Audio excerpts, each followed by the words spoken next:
Hey guys, welcome back to my channel Samiya health wisdom. मैं doctor Tushi और आज जो है हम एक न्यू सीरीज़ स्टार्ट करने वाले हैं, एनाटमी सीरीज़। तो एनाटमी सीरीज़ में हम उन इम्पॉर्टेंट टॉपिक्स और टर्म्स की जो है इंट्रोडक्शन देखेंगे, उनके बारे में देखेंगे जो मेडिकल साइंस के लिए बहुत ज़्यादा इम्पॉर्टेंट है। तो ये जो लेक्चर्स है ये सब लोगों के लिए रहने वाले हैं। मीन्स कि अगर आप एनाटमी पढ़ते हैं बिना जाने कि आप कौन से कोर्स में हैं, तो अगर आप एनाटमी पढ़ते हैं, आपके सब्जेक्ट्स में एनाटमी का इन्वॉल्वमेंट है, तो ये वीडियो सारी आपकी रहने वाली है। तो आज हमारा फर्स्ट वीडियो है एनाटमी सीरीज़ का। तो आज हम इसमें जानेंगे कि हमारा जो एनाटमी है उसके अंदर ह्यूमन बॉडी का जो है वो ह्यूमन बॉडी का इंट्रोडक्शन क्या होता है। तो स्टार्ट करते हैं। सो इन एनाटमी के अकॉर्डिंग जो हमारी ह्यूमन बॉडी का डेफिनेशन होता है वो ये होता है कि human body refers to a entire structure of the human organism. तो जो ह्यूमन बॉडी है वो हमारी किस चीज़ से रेफ़र होती है, वो हमारी बॉडी के पूरे स्ट्रक्चर से रेफ़र होती है। अगर हम ह्यूमन बॉडी के स्ट्रक्चर की बात की जाए, not functioning, not mechanism, only structures की बात की जाए। फॉर एग्जांपल दिस पेन, अगर ये पेन है, अगर हम इसके स्ट्रक्चर की बात करें, इसका वर्किंग क्या है, इसका कलर क्या है, हम उसकी बात नहीं कर रहे। इसका मैकेनिज्म क्या है, ये काम कैसे करता है, हम इसकी बात नहीं कर रहे। हम बात कर रहे हैं कि इसका स्ट्रक्चर क्या है, इसका साइज़ क्या है, शेप क्या है और ये देखने में कैसा है। तो इस तरीके की जो हमारी स्ट्रक्चर्स के ऊपर हम पढ़ते हैं और उसको जब हम ओपन करते हैं तो ओपन करने पर हमें क्या दिखता है, किस तरीके के स्ट्रक्चर्स हमें दिखाई देते हैं, उनके साइज़ क्या है, क्या माइक्रो है, क्या एटम्स है, सब कुछ जो हम देखते हैं। माइक्रोस्कोपिक स्ट्रक्चर्स क्या है, ग्रॉस स्ट्रक्चर्स क्या है, हम जो चीज़ें देखते हैं ये सब हमारा एनाटमी के अंतर्गत आता है। तो एनाटमी क्या है, human body refers to a entire structure of human organism. मतलब हमारी बॉडी के, ह्यूमन की बॉडी के जो ऑर्गेनिज्म की जब बात की जाती है, उनके स्ट्रक्चर की बात की जाती है, उसे हम एनाटमी बोलते हैं। उसके अलावा वो क्या क्या कंटेन करता है, वो हमारे सिस्टम्स को कंटेन करता है। सिस्टम्स का मतलब होता है कि हमारी बॉडी के जो डिफरेंट सिस्टम्स होते हैं, डिफरेंट सिस्टम्स का मतलब होता है कि हमारी बॉडी में बहुत से सिस्टम्स हैं। जैसे हमारा सर्कुलेटरी सिस्टम्स है, हमारा डाइजेस्टिव सिस्टम है, हमारा रेस्पिरेटरी सिस्टम है। तो हर सिस्टम के लिए हमारे अलग अलग ऑर्गन जो हैं इन्वॉल्व होते हैं। जैसे सर्कुलेटरी सिस्टम में हमारा हार्ट का इन्वॉल्वमेंट है, हमारे रेस्पिरेटरी सिस्टम के लिए लंग्स का इन्वॉल्वमेंट है, डाइजेस्टिव सिस्टम के लिए मोर ओवर ऑर्गन का इन्वॉल्वमेंट है, जैसे कि स्टमक, ईसोफेगस, इंटेस्टाइन, लिवर। इसी तरीके से ही जो हमारे अलग अलग सिस्टम्स में इन्वॉल्व होने वाले ऑर्गन हैं उनके स्ट्रक्चर्स को पढ़ना एनाटमी है। और ऑर्गन्स की बात करें, सिस्टम्स की बात करें, और हमारे जैसे टिश्यूज़ के स्ट्रक्चर्स को पढ़ना एनाटमी है। टिश्यूज़ क्या होते हैं, टिश्यूज़ को बेसिकली हम हिंदी में ऊतक बोलते हैं। टिश्यूज़ होते हैं जो सेल्स के ग्रुप होते हैं। जैसे कोई कोशिका होती है, सेल्स होती है। आपने सुना भी होगा कि जो सेल्स का मतलब होता है कि कोशिका, हमारी बॉडी जो होती है वो बहुत सारी कोशिकाओं से मिलकर बनी है।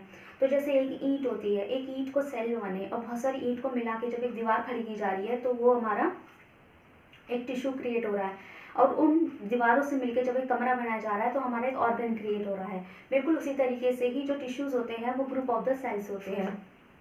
और सेल्स भी, जो टिश्यूज़ है वो भी बहुत बहुत टाइप के हो सकते हैं। जैसे कॉर्नर होते हैं, क्यूबॉइडल होते हैं, स्क्वैमस होते हैं। तो ये हमारे टिश्यूज़ के टाइप्स हो सकते हैं।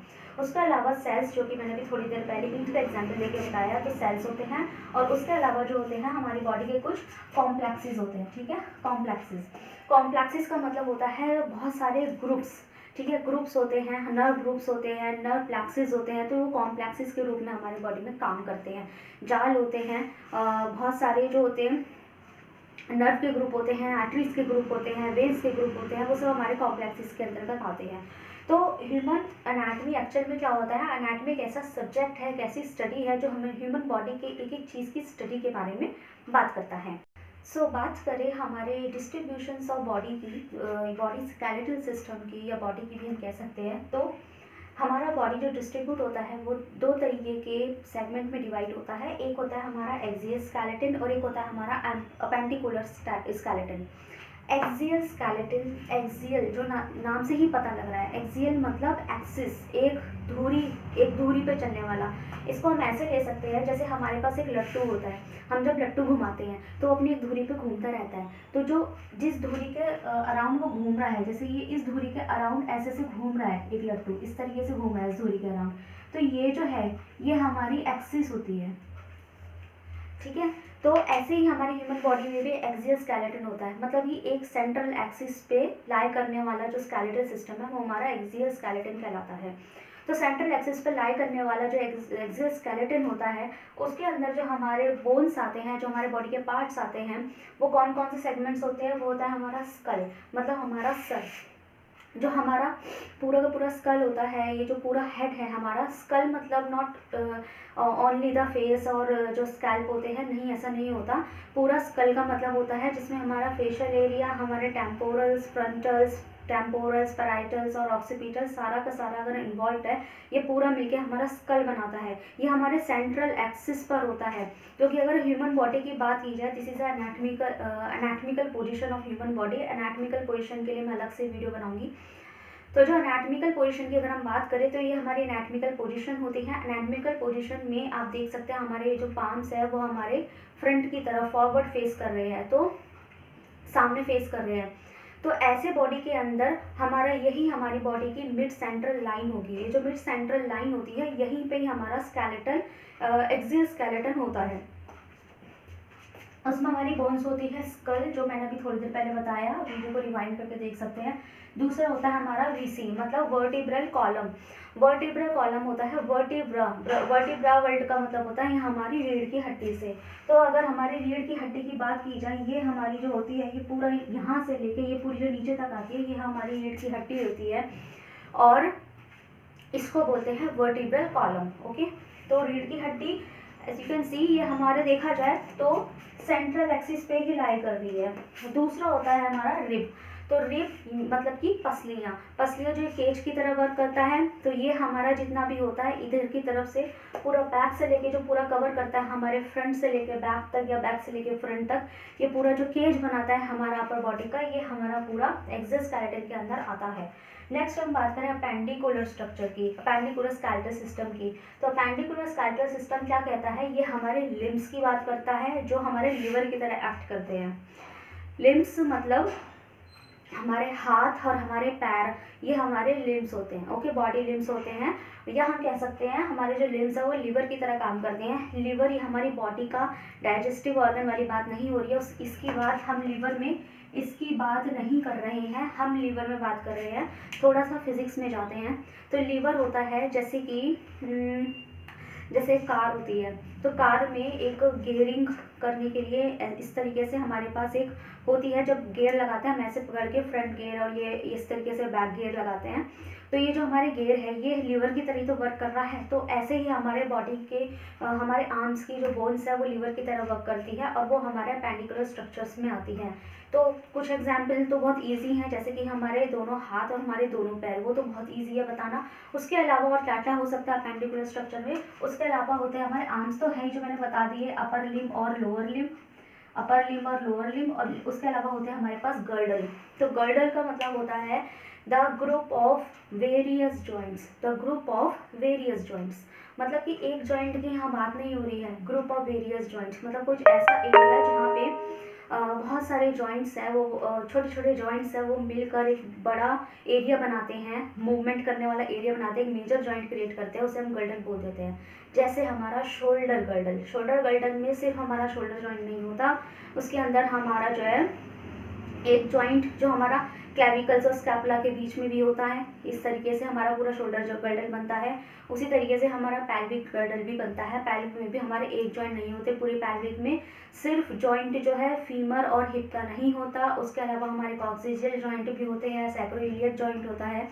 तो ये सब मिलके हमारे गर्डल क्रिएट करते हैं, मतलब it's a group of complex joints, it's a complex of the various joints. Okay, group of various joints वो हम बोल सकते हैं। तो ये हमारा एक छोटा सा बेसिक इंट्रोडक्शन था एक्सियल स्केलेटल और अपेंडिकुलर स्केलेटन का।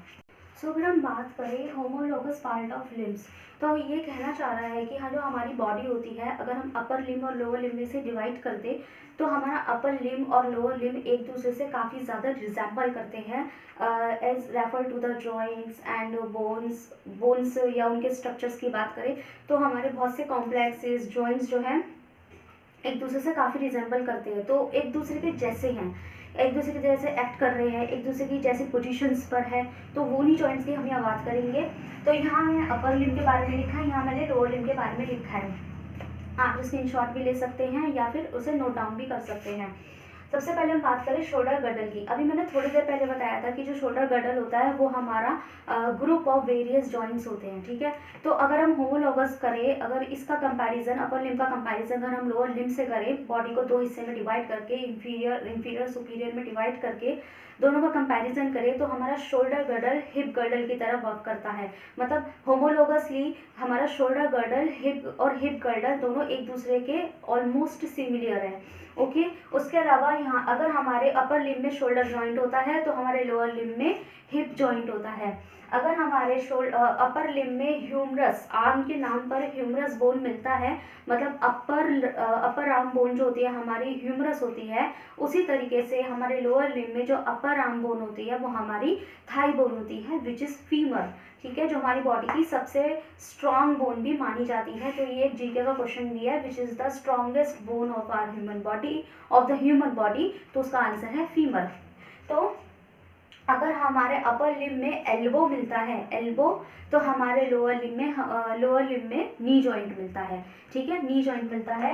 नेक्स्ट है कि अगर हमारे अपर लिम्ब में रेडियस बोन मिलती है और अल्ना बोन मिलती है, रेडियस जो हमारी थंब की साइड होती है, अल्ना जो हमारी लिटिल फिंगर की साइड होती है, अगर ऐसे मिलती है तो हमारे लोअर लिम्ब में भी इधर की तरफ फिबुला मिलती है लिटिल फिंगर की साइड, और इधर मीडियल साइड पे टो की तरफ हमें मिलती है टिबिया।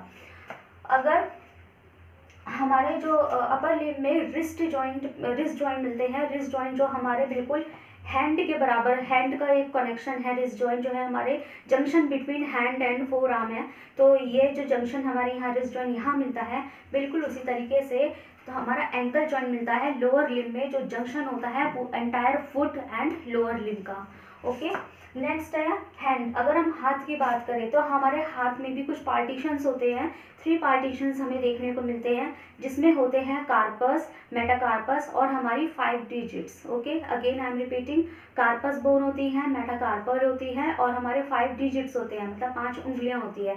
तो अगर हम बात करें अपने लोअर लिम्ब की भी, तो हमारे लोअर लिम्ब में भी जो एंकल का एरिया होता है वहाँ पे हमें टार्सस मिलते हैं, उसके बाद हमारे मेटाटार्सस होते हैं, मतलब जो बीच का हिस्सा है, और जो हमारी छोटी छोटी 5 फिंगर निकली होती है पैरों में, तो वो हमारे 5 डिजिट्स की तरह वर्क करता है। तो ये हमारे कुछ होमोलोगस फीचर्स हैं, ओके। सो आपको अभी तक यहाँ तक का समझ आ गया होगा। तो हमारे एनाटमी सीरीज का part 1 of the introduction of anatomy जो है हमारे यहाँ खत्म होता है। नेक्स्ट मैं इसका कंटिन्यूएशन पार्ट 2 में करूँगी। तब तक के लिए थैंक यू।